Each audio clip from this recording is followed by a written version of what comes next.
Hi guys, welcome back to another tutorial. In this video I'm going to be showing you how I was able to cut this dress, and then using a slash and spread method. That's drafting method.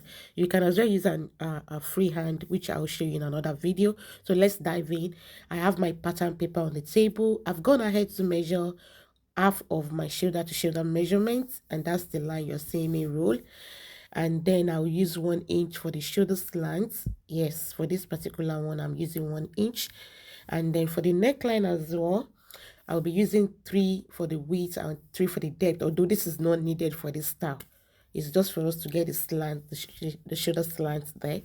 And then to get the chest line, you want to divide your bust by 6. There's no need to add extra inches like we normally do, because this is a kind of a sleeveless dress, and you don't want your armpit or your armhole area showing that much.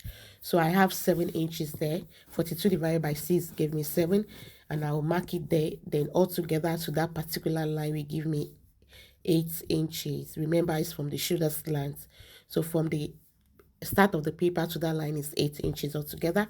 So next thing is to determine your waistline. You want to measure that on yourself from your shoulder to your waist, and the next one from your shoulder to your hip line, and then the length of the dress you want to sew, you want to measure that as well. And I'll be using the entire paper length for that. So those are the two lines, the waist and the hip line. The essence of this is just to have a fullness. I love using pattern, and this will up with the side shape as well as to give it some volume and make it perfect. So on the waistline, you want to input 1/4 of your waist measurement. That's what I use there. 1/4 of the waist measurement, and on the hip line, 1/4 of the hip measurement. And then I'll connect it. And remember, on the chest line, which is the bust line, now you're going to be inputting 1/4 of the bust measurement as well. So what I have on the hip line is what I will transfer to the hem of the dress. Then that's what I've marked. And then I thought to add 3 inches to give it a kind of a fullness, but later on I canceled that out. I had to go by the actual measurement on the hip, because by the time we're slashing and spreading it, it's still going to give us what we want. And then with slash and spread method, you don't have to shape the side. It will give you the real shape. With slash and spread, you get a perfect shape. Yeah. So let's dive in. From the shoulder to where I want the neckline to start from, I came down by, I did use 6 inches there. Yeah. You want to make sure you measure that on yourself, how low you want it. And then I decided to do the shaping of the armor. There's a reason for this. So I went up by 3 inches from the chest line, go in by 0.5, then connect it from the shoulder slant that way, and then use the armor cuff to cuff that part. Yeah, this is it's going to be useful in the video. So the next thing is to determine how wide you want that neckline. You know, that part of a neckline that looks like an off the shoulder. For me, I measure from across my chest to one side to the other, to the side of the armor. And then I have like 12 inches thereabouts. So that is what I've marked on that part. And I also mark it on the chest line, then try to connect it that way, rule another line. That is what I will be using. That is if I want to use my across the chest measurement, measuring from one, and on your upper bust from one end to the other. But then at the same time, you can decide to use the entire width. Look at the tape rule there. You can decide to use the entire width following the armor cuff that we did earlier. Can you see that? Or you go by your measurement, the measurement from across where I pointed to on my body, from across your bust one side to the other end. So then we'll go ahead and then cut it out. Now we have two options. Is either we go by the first one, the entire width that we draw from the cuff, the armor cuff we had, that part, or we go by what I measured on myself or on yourself. We can decide which of the two you want to use. So that is it, guys. By the time we'll be cutting, I'll tell you the one I used. I did make use of one, but I'm going to tell you in the video. So after doing that, you want to measure from your nipple to nipple point. We don't really need this, but we need it only because we want to be slashing the line that we're going to be cut open to spread the pattern paper. That's the essence of this particular line. Now that's my nipple to nipple is 8 inches, so half of it is 4 inches. So that is what I've marked. So by the time I'll be cutting it, then that line will be useful. So like I said earlier, for the M side, I'm following the measurement I transferred from the waistline to the M. Yeah. So now let's go ahead and cut it out. From that line where I came down by 6 inches, I decided to follow the armhole line now. Yeah. On that part, I decided to, if you want to put in like a strap, that for it to be fitted and to lay nicely, not using the long strap that I use, you can always do it this way. You have a perfect strap. If you cut out this way, then you can cut that pattern out and join it on the shoulder to transfer it on the pattern on the fabric. I hope you understand that part, but we're not going to be using that for this video. So I've gone ahead to cut out the pattern. Yes, they will now go ahead, slash it open and transfer on a fabric. It's very simple. You can use freehand to do this, but I love pattern drafting because with pattern drafting, you don't have to cut, you don't have to do any other alteration, any manipulation, or if that is the word, like trying to, for the shape, you have the perfect shape with this particular style using a pattern drafting. It will give you that shape that you need and the fullness depending on how wide you spread your pattern. And we'll also get to that part in the video. So this is me trying to lay the fabric. So you can decide to slant your fabric before placing the pattern on it, or you just use the normal straight placement. Either way. So I'm just trying to explain to you. You can decide to do it this way. Cut out your patterns, then spread it. But we're not going to be using that because of the fabric. This will depend on the yards of fabrics that you have. Yes, but for this style, I did make use of just 2.5 yards. Yeah, but we depend on how wide you spread it. Actually, yeah. So now this is the way I'll go about to fold it. Just the normal folding, following the width of the fabric that way. Yes, but in another one I'm going to do, I'll come back here and share it with you guys. I'm going to be using the slant one, and let's see if there's going to be any difference at all. Yeah, so this is the way I'll go about to do it. Place your pattern paper on the edge, on the folded edge like that. You know, your fabric has to be on a fold because this is a front pattern. We're trying to transfer the pattern of the front one. The same pattern we're going to be using to cut out the back and the front, but I'll show you the little difference between the two. So go ahead and slash it open up to the chest line and towards the armhole that way. Yeah, don't cut it all through. Then you go on and spread it. The more you spread, the fuller the star will come out, or the flare will be. Can you see that? And you don't have to do any shaping at the edge.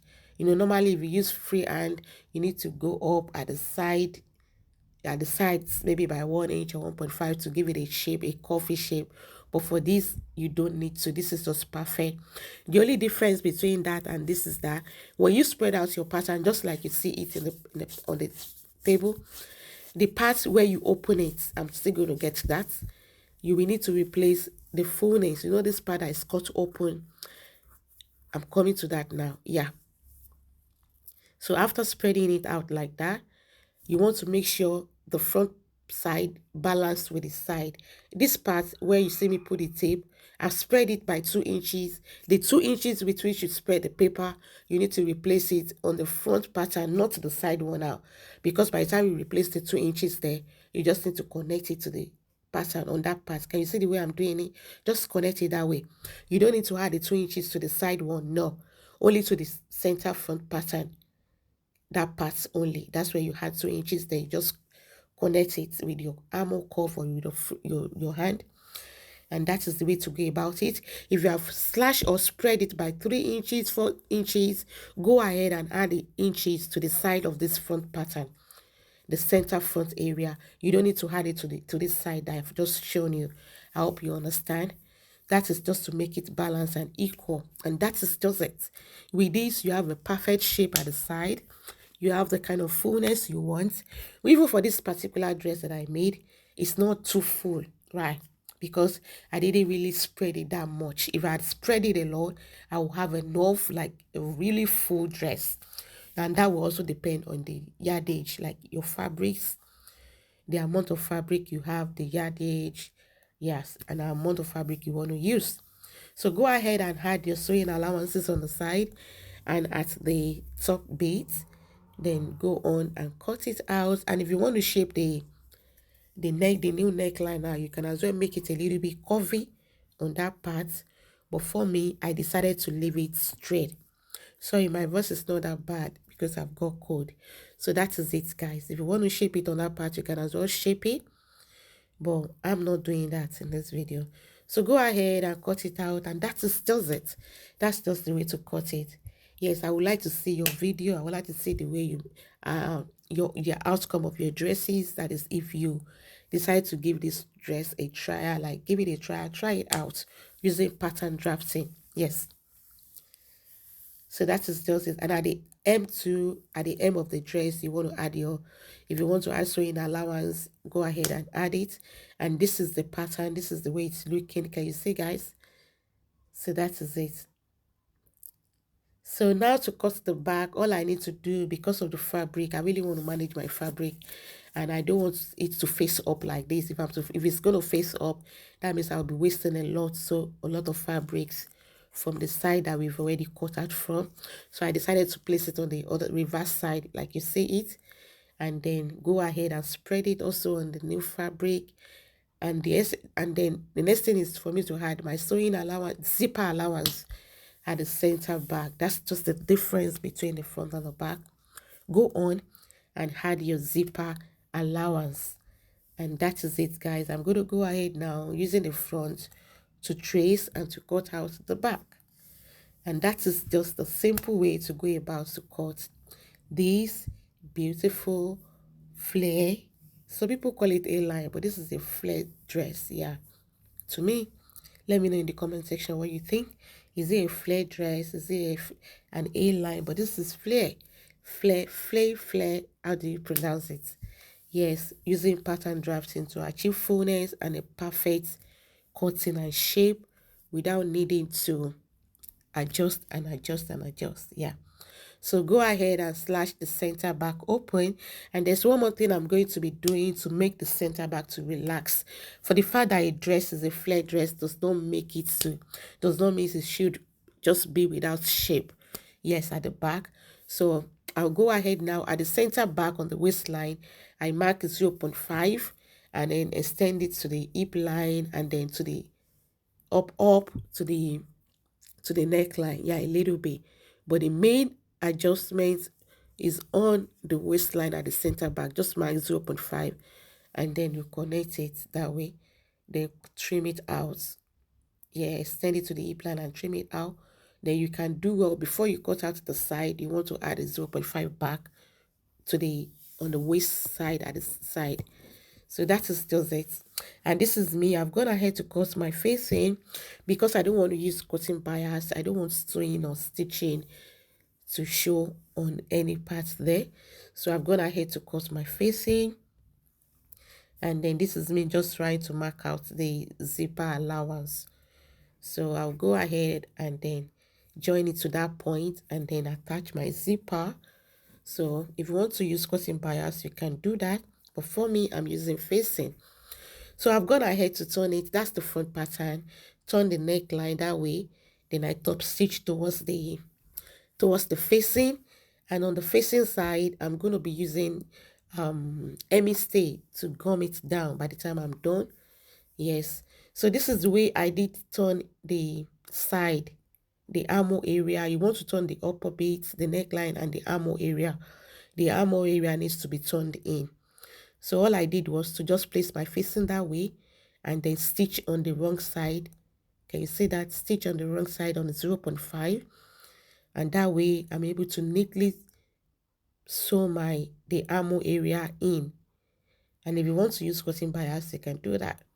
So this is for the strap or the rope. I don't know if I should call it strap or rope that will extend from the back down to somewhere around the waist or the hip line. This style is from a style I saw online and I thought to try it out. So I'm making use of a bridal satin, and then this particular satin I'm using is not that thick. If you are using a quality bridal satin, you might not even need to put a stay.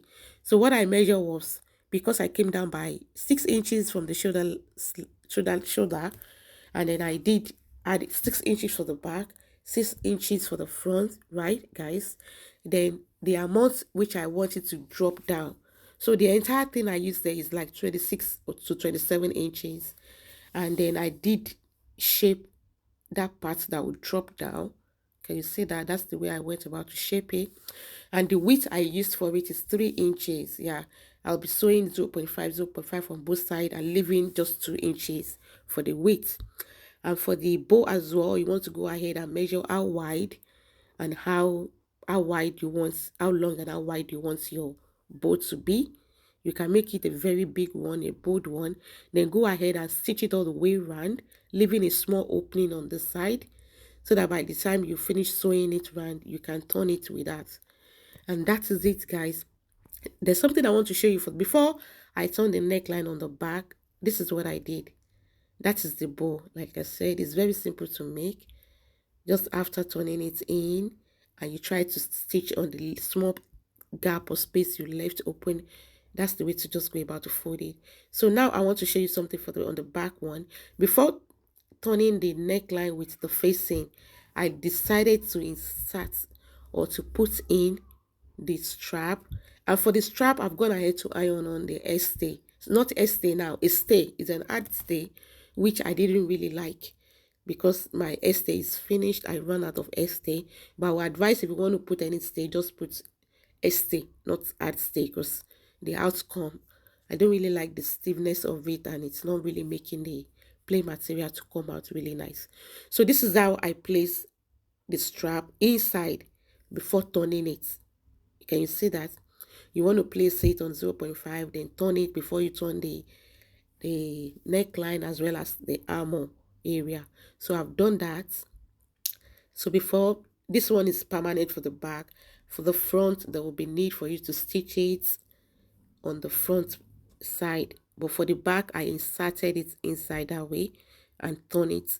Use the cutting bias, use the facing to turn it. And now the next thing will be to join the sides together. But before then, this is how it's going to be looking. You remember what I said? For your, if you want to iron on anything at all inside the plain material, whatever material you're using, make sure you use stay or a very light stay. In the stay I used, I don't really like the outcome of the stay, but then I learned something from this. So, and if your fabric, if your the plain material fabric you're using is strong enough, you don't even need to iron anything on. You don't need to put any stay. So this is the way I will go about to join the sides from the facing. That way, can you see it? We turn the facing. From the facing, I'll just hold the facing on the wrong side, for both sides of the back and front. That way, making sure the armor actually aligns, joining on the armor aligns. Then I'll join on my sewing allowance. I use 1 inch from the facing, both facing of the front and the side, the front and the back, and then I'll sew all the way down. So after which I'll go on and use hemming gums to hold it down. And this is how it looks, guys. So you want to decide how many inches, where you want to place it, but make sure it does align to the starting point on that part of the armor. You can stitch it on. Yeah, go on and stitch it on. And for your bow as well, you want to make cut another plain material as wide as this particular strap, or the long, I don't know, strap now, we'll call it strap, just to wrap it around so that it can be equal. Although in this video, I did make use of a very small strap, but I later changed it to, I cut out another plain material of 3 inches width. Yes, of 3 inches width, because I'll be sewing it on both sides. They use it to just wrap it around the midpoint of the bow. Yeah, around the bow on the center. Yeah. So you can do this to hold down your bow. Can you see that? You can make your bow to be bigger than mine. Yeah, but this is the way I do it. So this is what I did first initially. And then after finishing, I discovered the look wasn't that okay with this tiny strap that I cut out to wrap the bow at the mid center. So I decided to cut another one that is wide enough and wide as the strap that we have on the neckline. the one that's going to drop down to the around the hip area. So, and I'll come back to show you the look of it. I'm sorry, my voice is bad. Just to manage this video, guys. My voice is so bad. I've got cold. So do well to like, comment, subscribe, and share me out, guys. So that's the way I went about to do it. And I stitch. I hold it tight there, went to the sewing machine and stitch it. And then not too tight so that you'll be able to turn it. After stitching it, I try to turn it inside so that the stitch I made there will not show. So I just try to turn it that way. But then I remember I told you I later use a wide one so that it does match and aligns with the strap. Yeah, for a better look. Can you see that?